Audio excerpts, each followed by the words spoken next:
नेता प्रतिपक्ष तेजस्वी यादव ने अपने चुनावी कैंपेन के दौरान मुख्यमंत्री नीतीश कुमार पर जमकर हमला बोला है।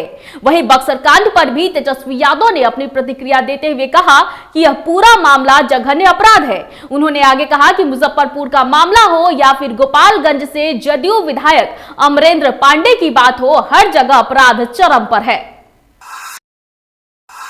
डिप्टी सीएम सुशील कुमार मोदी ने कहा है कि राजद बलात्कारियों की पार्टी है। वे रोहतास जिले के काराकाट में चुनावी दौरे के क्रम में बिहार के बक्सर में दलित महिला के साथ गैंगरेप और उसके 5 साल के बच्चे की हत्या मामले पर सवाल करने पर उन्होंने कहा कि बक्सर गैंगरेप और हत्या मामले में कोई अपराधी बचने नहीं जा रहा है। पुलिस सभी दुष्कर्मियों को कड़ी से कड़ी सजा दिलवाएगी। केंद्रीय गृह राज्य मंत्री नित्यानंद राय चुनाव प्रचार के लिए निकले। इस दौरान नित्यानंद राय ने कहा कि राजद ने जिस तरीके से अपना चुनावी सॉन्ग लाया है यह उनका अधिकार है। एनडीए भारी बहुमत से चुनाव जीत रही है और मुख्यमंत्री नीतीश कुमार ही बनेंगे और जल्दी मुख्यमंत्री और प्रधानमंत्री की संयुक्त रैली भी होगी। पटना के कदमकुआं थाना क्षेत्र के नाला रोड स्थित एक बड़े प्लाई दुकानदार ने कांग्रेस के भावी प्रत्याशी के खिलाफ थाने में लिखित मामला दर्ज कराया है, जिसमें बिहार शरीफ नालंदा के रहने वाले और कांग्रेस के भावी पटना स्नातक के उम्मीदवार दिलीप कुमार पर दुकानदार ने लगभग 6 लाख से ऊपर के रकम गबन करने का आरोप लगाया है। भाजपा के भूपेंद्र यादव ने एयरपोर्ट पर पत्रकारों से बातचीत करते हुए सवाल उठाया कि तेजस्वी यादव किस आधार पर आखिर करप्शन का आरोप लगा रहे हैं, जबकि उन्हीं के दल के राष्ट्रीय अध्यक्ष करप्शन के आरोप में जेल में बंद है। उन्होंने यह भी कहा कि भाजपा मजबूती के साथ चुनाव लड़ रही है और लोजपा के साथ बीजेपी के जिन नेताओं ने चुनाव लड़ने की घोषणा की उन सभी पर कार्रवाई हो गई है। सीतामढ़ी मुजफ्फरपुर NH 77 पर डुमरा के परसौनी गांव के समीप एक अनियंत्रित ट्रक ने बाइक पर सवार 3 लोगों को रौंद दिया। इस हादसे में बाइक सवार 3 शख्स गंभीर रूप से घायल हो गए, जिन्हें नाजुक हालत में मुजफ्फरपुर इलाज के लिए आनन फानन में भेजा गया। वही घटना से आक्रोशित लोगों ने सड़क जाम और आगजनी कर जमकर हंगामा किया और सीतामढ़ी मुजफ्फरपुर सड़क पर आवागमन पूरी तरह से ठप कर दिया। बता दें कि आए दिन होने वाले हादसे के पीछे स्थानीय लोगों द्वारा सरकारी जमीन पर अतिक्रमण को जिम्मेवार ठहराया जा रहा है। ये खबर वैशाली के महनार से है, जहां जनाधिकार पार्टी के प्रदेश अध्यक्ष रघुपति सिंह हाथी पर सवार होकर नामांकन करने पहुंचे थे, लेकिन आलम यह हुआ कि कागजी त्रुटि के कारण उनका नामांकन नहीं हो सका और वह बेरंग लौट गए। लेकिन इस दौरान पार्टी समर्थकों ने जमकर नारेबाजी की। हालांकि उन्होंने कहा कि वह दोबारा पहुंचकर अपना नामांकन दाखिल करेंगे। अगली खबर भी वैशाली के महनार से है, जहां जनता दल राष्ट्रवादी के प्रत्याशी ब्रजेश राय ट्रैक्टर चलाकर नामांकन करने पहुंचे। इस दौरान उन्होंने अपना पर्चा दाखिल कर दिया, लेकिन जब उनसे पूछा गया कि आखिर ट्रैक्टर से नामांकन करने क्यों आए, तो उन्होंने मौजूदा सरकार पर जमकर हमला बोला और कहा कि ट्रैक्टर किसान का प्रतीक है और इसी कारण वह ट्रैक्टर पर सवार होकर नामांकन करने आए हैं। उन्होंने कहा कि यदि वह विधायक बनते हैं तो किसानों की समस्या पर उनका विशेष ध्यान होगा। किसानों के खेत में पानी और खाद्य बिजली किसी प्रकार की कोई दिक्कत ना हो, इसके लिए वह काम करेंगे। मधेपुरा जिला अंतर्गत मुरलीगंज थाना परिसर में थाना अध्यक्ष किशोर कुमार के नेतृत्व में शांति समिति की बैठक आयोजित की गई। दुर्गा पूजा में शांति कायम रखने के लिए दिशा निर्देश जारी करते हुए विचार विमर्श किया गया। बैठक में उन्होंने बताया कि विधानसभा चुनाव और कोरोना जैसी महामारी को लेकर प्रशासन सख्त है। इस बार मंदिर परिसर में डीजे, लाउड स्पीकर और पंडाल पर रोक रहेगी। पटना स्नातक निर्वाचन क्षेत्र से राजद प्रत्याशी आजाद गांधी ने कहा कि बिहार में महागठबंधन की सरकार ही विकास को नई गति देगा। बता दें कि हिलसा में स्नातक वोटरों को संबोधित करते हुए राजद प्रत्याशी आजाद गांधी ने कहा कि राजग शासनकाल में अपराध और भ्रष्टाचार चरम पर पहुंच गया है।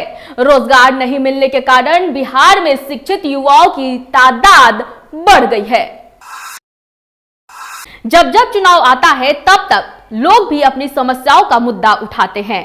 कुछ ऐसा ही मामला है मसौढ़ी विधानसभा क्षेत्र के बड़नी पंचायत के सकरपुरा गांव का, जहां आजादी के 70 साल बाद भी इस गांव को एक सड़क तक नसीब नहीं हुआ है।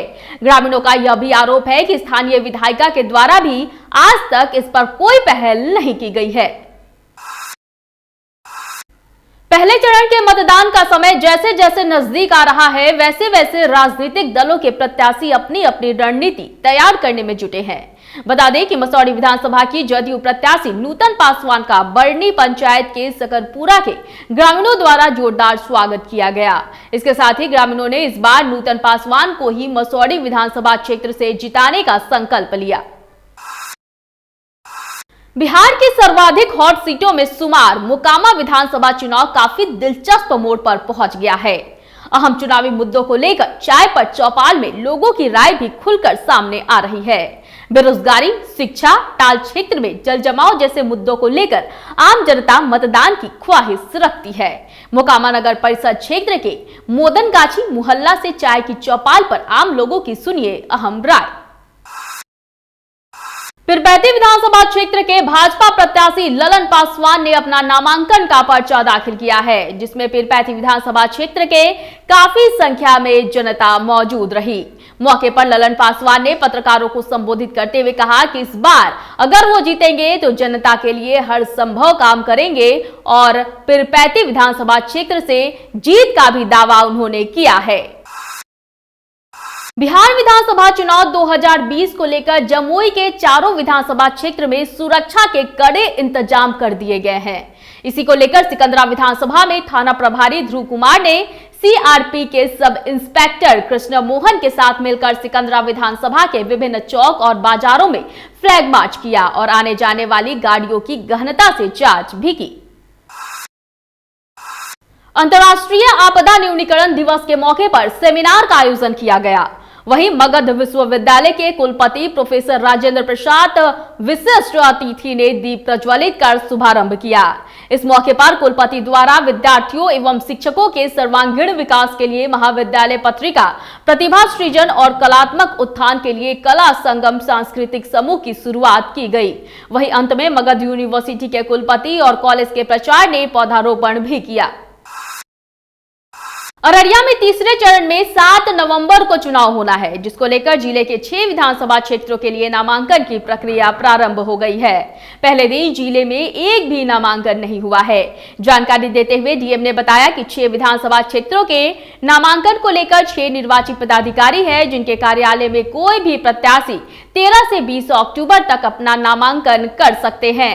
कोविड के मद्देनजर जो निर्वाचन आयोग का दिशा निर्देश है, उसका सख्ती से पालन भी किया जाएगा। आगामी बिहार विधानसभा चुनाव को सफल बनाने के लिए स्वीप कोषांग के द्वारा मतदाताओं को जागरूक करने के उद्देश्य से स्वीप कोषांग सेल्फी पॉइंट का उद्घाटन उप विकास आयुक्त राजेश कुमार ने जिले के समाहरणालय परिसर में फीता काटकर किया। वहीं उप विकास आयुक्त राजेश कुमार ने मीडिया से मुखातिब होते हुए बताया कि स्वीप कोषांग सेल्फी पॉइंट का मुख्य उद्देश्य मतदाताओं को जागरूक करना है। विधानसभा चुनाव के दौरान निजी विद्यालयों के वाहन उपलब्ध कराने के संबंध में निजी स्कूल और चिल्ड्रन वेलफेयर एसोसिएशन के जिलाध्यक्ष ने जिलाधिकारी के समक्ष ज्ञापन सौंपा। वहीं अपने लंबित भुगतान को पहले पूरा करने की मांग भी की। बता दें कि लोकसभा चुनाव 2019 और कोविड-19 के वक्त भी डीएम ने निजी स्कूलों के वाहनों का प्रयोग चुनाव में और पलायन कर घर लौटे मजदूरों को गंतव्य स्थान तक पहुंचाने के लिए किया था, लेकिन अब तक जिला प्रशासन के द्वारा पहला भुगतान नहीं किया गया है।